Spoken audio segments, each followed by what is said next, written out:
الله أكبر.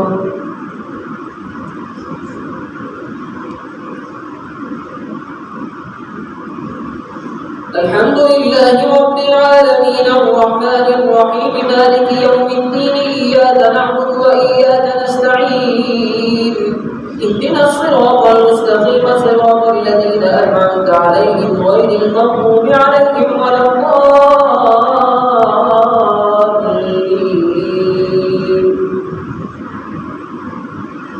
ولقد آتينا لقمان الحكمة أن اشكر لله ومن يشكر فإنما يشكر لنفسه ومن كفر فإن الله غني حميد.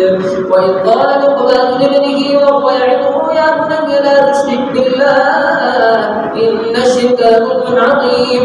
ووصينا الإنسان بوالديه حملته أمه وهنا على وهن وفصاله في عامين أن اشكر لي ولوالديك إلي المصير. وإن جاهداك على أن تشرك بما ليس لك به علم فلا تطعهما وصاحبهما في الدنيا معروفا واتبع سبيل من أناب إلي ثم إلي مرجعكم فأنبئكم بما كنتم تعملون. يا بني إنما إن تك مثقال حبة من خردل فتكن في صخرة أو في السماوات أو في الأرض يأت بها الله إن الله لطيف خبير.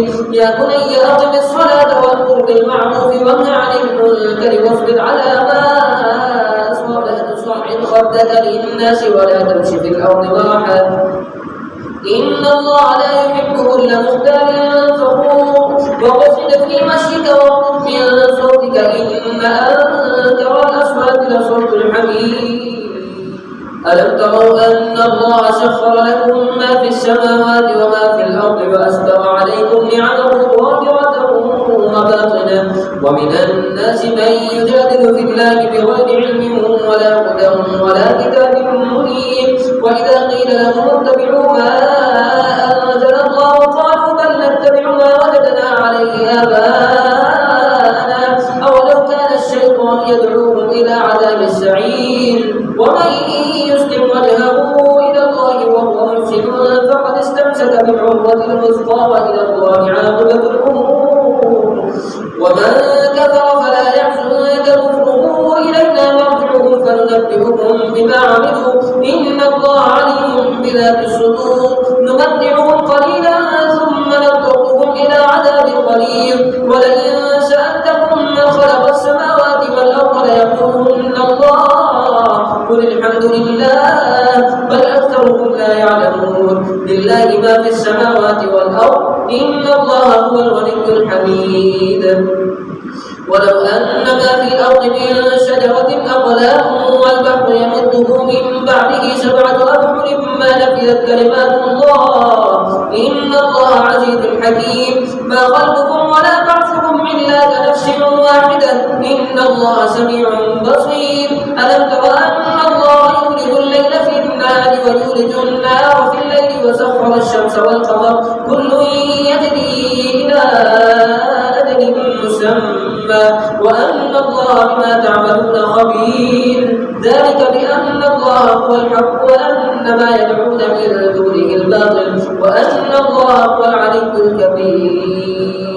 أن الفلك تجري في البحر بنعمة الله ليريكم من آياته إن في ذلك لآيات لكل صبار شكور.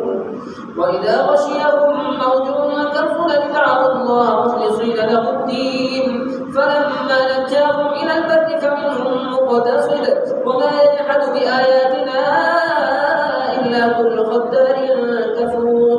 يا أيها الناس اتقوا ربكم واخشوا يوما لا يجزي والد عن ولده ولا مولود هو جاز عن والده شيئا إن وعد الله حق فلا تغرنكم الحياة الدنيا ولا يغرنكم بالله الغرور.